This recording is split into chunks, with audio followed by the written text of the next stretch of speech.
नमस्कार, आपका स्वागत है आपके खुद के यूट्यूब चैनल पर जिसका नाम है गुरु कृपा रंजीत माहौर। और मेरा नाम है रंजीत माहौर। मैं कहानियाँ सुनाता हूँ, किस्से बताता हूँ, ईश्वर से जुड़े रोचक चमत्कार बताता हूँ, कुछ ऐसी जानने वाली बातें बताता हूँ जिन बातों का आप लोगों का जानना बेहद ज़रूरी है।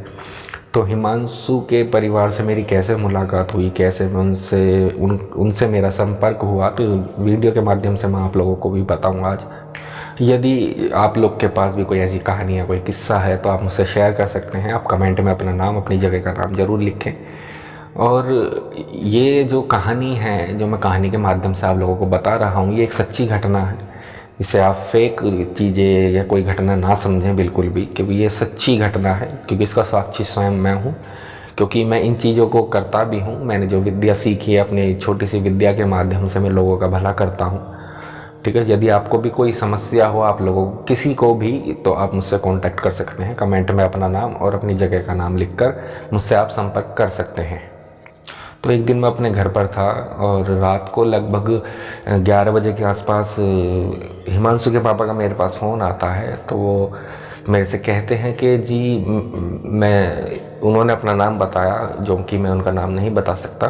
तो उन्होंने अपना नाम बताया और उन्होंने मुझसे कहा कि जी मेरा लड़का है हिमांशु, वो काफ़ी समय से परेशान है और आज तो उसे परेशानी कुछ, यानी कि दिक्कत उसे कुछ ज़्यादा ही हो गई। उसके सीने में दर्द उठने लगा बहुत तेज। फिर हम उसे डॉक्टर के लेके गए। तो डॉक्टर के ले जाने के बाद वहाँ उसके सीने का एक्सरे वगैरह हुआ, लेकिन कुछ भी डॉक्टर की समझ में नहीं आ रहा है। और दवाई वगैरह भी दी है, इंजेक्शन वगैरह भी लगा है, उससे भी खास कोई फ़र्क नहीं लगा है।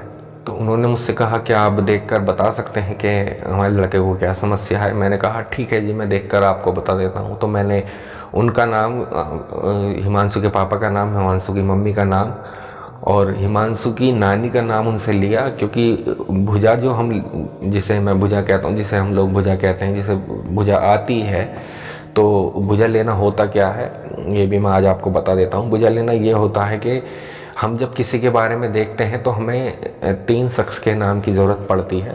पहला, लड़के की माँ का नाम, लड़की की नानी का नाम और लड़के के पिता का नाम। इन नामों की हमें ज़रूरत पड़ती है जिससे कि हम भुजा ले पाते हैं। तो इससे हमें ये पता लग जाता है कि करा हुआ जो है, जो जादू टोना करा है या कुछ भी चीज़ हुई है, वो कहाँ से हुई है। यानी उनके पियर की तरफ से तो नहीं है या उनके घर से तो नहीं है। तो इस तरीके से हमें पता लग जाता है। तो जब मैंने ये देखा और पता लगाया तो मुझे पता लगा कि हिमांशु का जो पैर है वो चौराहे पर आ गया है। यानी कि चौराहे पर किसी ने कोई टोना टोटका कर कर रखा होगा, तो उस पर उसका पाँव पड़ गया है। तो वहाँ से कोई चीज़ हिमांशु के पीछे लग गई है। तो फिर मैंने उनको बैक कॉल करा और उनसे कहा कि जी ऐसे ऐसे आपके लड़के के साथ ये समस्या है। तो उसके पापा ने मुझसे कहा हाँ, हिमांशु बता तो रहा है कि कोई उसे लेडीज़ दिखाई दे रही है। मैंने कहा हाँ, वो जो लेडीज़ है वो जलकर मर गई है और वही लेडीज़ उसे परेशान कर रही है। किसी का उतारा जो उतार कर रखा होगा वहाँ, उसी उतारे पर हिमांशु का पाँव पड़ गया है, जिससे कि वो इसके साथ लग गई है, यानी इसके पीछे पीछे आ गई है। और अभी तक आपका क्या क्या नुकसान हुआ है, क्या क्या समस्या उत्पन्न हुई है, मैंने उनको वो सारी जानकारी दी और उन्होंने कहा हाँ जी आप बिल्कुल सत्य कह रहे हैं। फिर उन्होंने मुझसे कहा कि अब हम आपसे कब मिल सकते हैं। तो मैंने कहा कि ठीक है, मैं आपसे कल मिलता हूँ। तो मैंने अगले दिन का उन्हें टाइम दे दिया। फिर मैं हिमांशु के घर गया और घर जाकर मैंने देखा कि हिमांशु लेटा हुआ था और काफ़ी सहमा हुआ और डरा हुआ था। और मैं ये आपको बता दूं कि हिमांशु की उम्र उस दौरान 25 वर्ष की थी, यानी कि वो 25 साल का था और यंग था, अभी उसकी शादी भी नहीं हुई थी। तो जब मैंने हिमांशु को जाकर देखा और वहाँ महसूस करा कि हाँ वाकई में ही इनका लड़का परेशान है, तो मैंने तुरंत ही, देरी ना करते हुए, मैंने तुरंत उसके पापा को एक सूची बना कर दी। मैंने कि आप जाइए और ये सामान लेकर आइए। अभी हम फ़िलहाल के लिए इसके लिए एक छोटा सा गुतारा करेंगे और आगे का क्या विधि विधान है वो आपको संपूर्ण रूप से बता दूंगा। तो तभी हिमांशु के पापा मार्केट चले गए, मार्केट से सामान लेकर आए। आधे घंटे बाद आने के बाद फिर मैंने वो सामान वहाँ तैयार करा और उस उतारे को हमने चौराहे पर नहीं रखा, क्योंकि ये उतारा चौराहे पर नहीं जा सकता था, क्योंकि चौराहे पर से ही ये चीज़ लगी थी। तो मैंने वो उतारा हिंडन के किनारे रखवाया था। हिंडन हमारे यहाँ ज़्यादा दूर नहीं है, पास में ही है। और मैं ये भी आपको बता दूँ, हिमांशु का जो परिवार है वो गाज़ियाबाद के रहने वाले हैं, गाज़ियाबाद विजयनगर के, और यहीं रहते हैं वो आज भी। और अब हिमांशु ठीक भी है। अच्छा, ये जो कहानी है ये आपको 2 पार्टों में आएगी, यानी कि 2 भागों में आएगी, तो आप इसका सेकंड पार्ट भी ज़रूर देखें, क्योंकि जब तक आप फर्स्ट और सेकंड पार्ट नहीं देखेंगे तो आपको पूरी कहानी यानी कि पूरी स्टोरी आपको समझ में नहीं आएगी, तो क्या क्या हुआ था। और तब जब वो हमने उतारा वहाँ रखवा दिया, तो रखवाने के बाद फिर हिमांशु को काफ़ी आराम लगा, और आराम लगने के बाद मैंने फिर उनसे कहा कि आप निश्चिंत होकर रहिए, क्योंकि अब वो चीज़ है जो उसे हम हटाने की पूर्ण रूप से प्रयास करेंगे। काफ़ी हद तक वो चीज़ें अब पीछे को हट रही है। तो अच्छा, उसकी मम्मी ने मुझसे ये कहा कि क्या हरीश हिमांशु को आगे चल के कोई दिक्कत कोई परेशानी, मैंने कुछ नहीं होगा, ठीक है, आप इस चीज़ से निश्चिंत रहिए, क्योंकि मैं जो करता हूँ वो संपूर्ण रूप से करता हूँ और सच्चे मन से करता हूँ, जिससे कि आने वाले समय में, आने वाले भविष्य में कोई दिक्कत परेशानी ना हो, क्योंकि ये कोई मेरा कमाई का ज़रिया तो है नहीं, मैं तो सिर्फ लोगों का भला करता हूँ।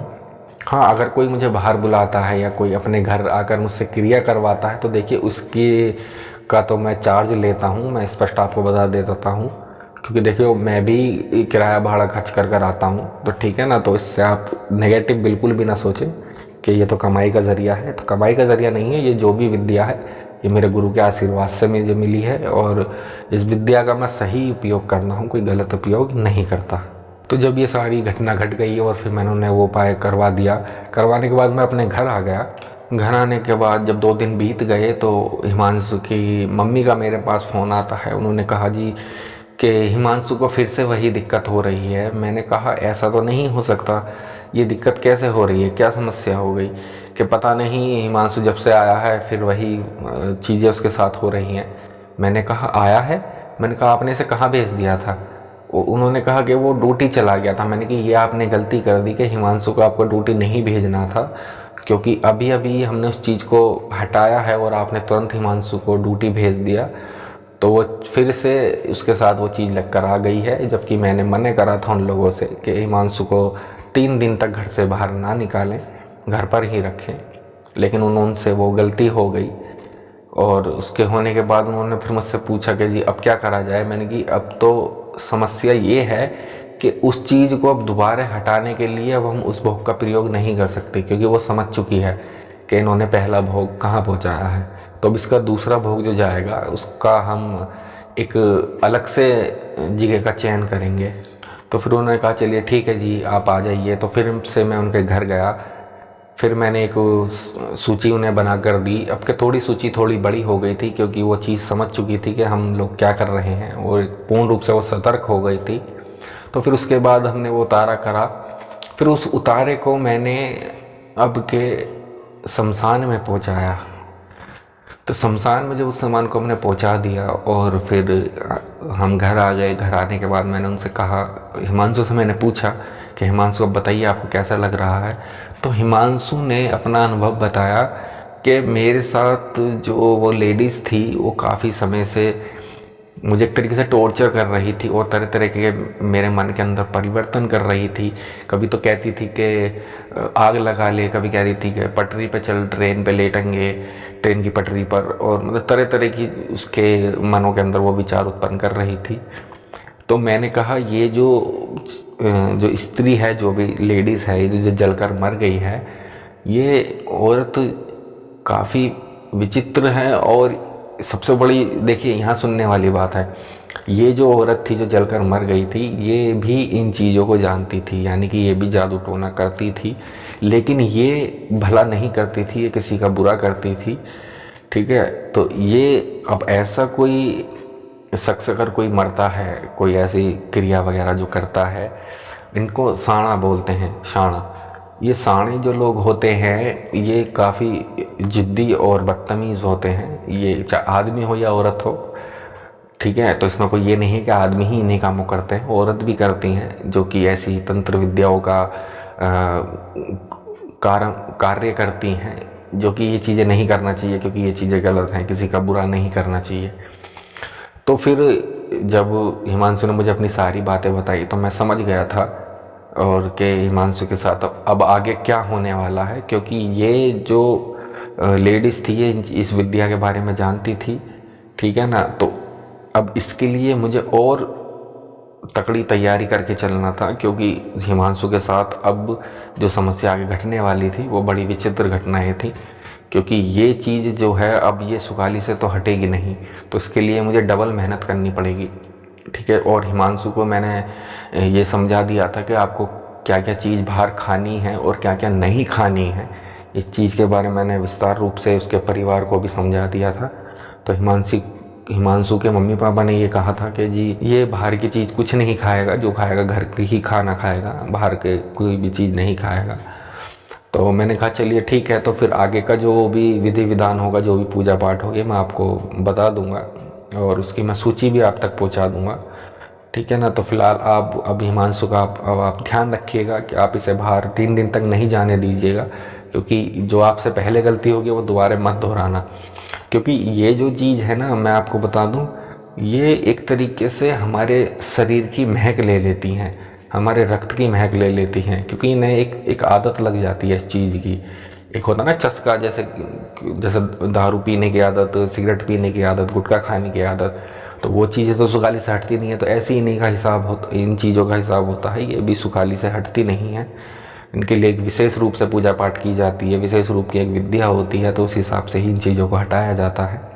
और जैसे कि मैंने आपको वीडियो में शुरू में बता दिया था, अगर नहीं बताया तो मैं फिर आपको बता देता हूँ कि ये कहानी 2 भागों में आएगी।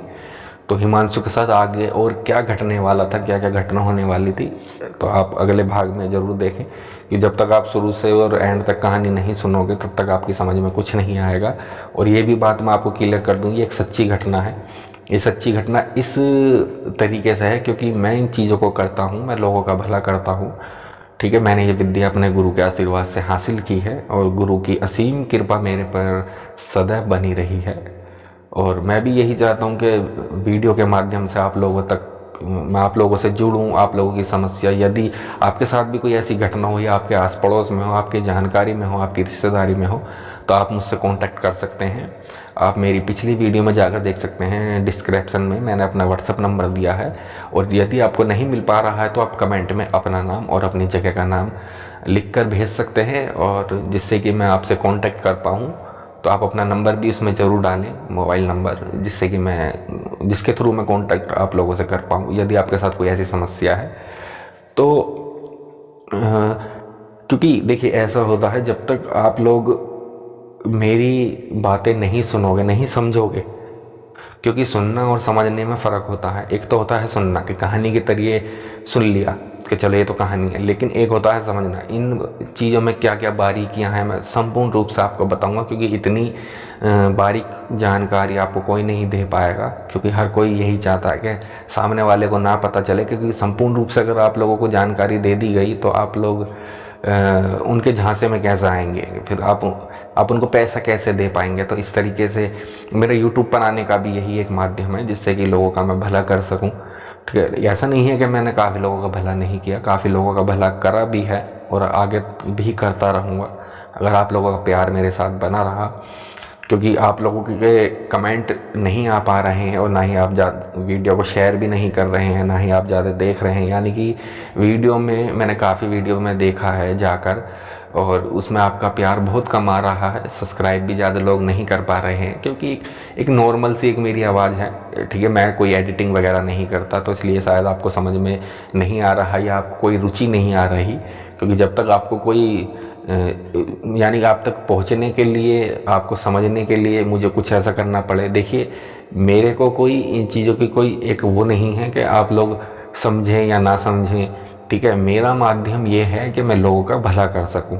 यदि आप भी चाहते हैं कि मैं लोगों का भला करूं, या आप इस दौर से गुजरे हो या गुजर रहे हो, तो इस बारे में मैंने आपको बता ही दिया है कि आप मुझसे कैसे कांटेक्ट कर सकते हैं। लेकिन आप लोग वीडियो में प्यार बहुत कम दिखा रहे हैं, तो इसे ज़्यादा से ज़्यादा अपना प्यार दिखाइए, क्योंकि मेरा जो माध्यम है वो यही माध्यम है कि लोगों का मैं भला कर सकूं। मेरा और कोई ज़्यादा माध्यम बड़ा नहीं है, ना ही मेरी कोई गलत सोच है। तो इसी तरीके की वीडियो में मैं आपसे फिर मिलूँगा, और इसका भाग 2 ज़रूर देखें, ज़रूर सुने, क्योंकि उसमें सारी बातें मैं क्लियर करूँगा और आगे हिमांशु के साथ क्या क्या घटा था। तो तब तक के लिए मैं आप लोगों से इजाज़त लेता हूँ।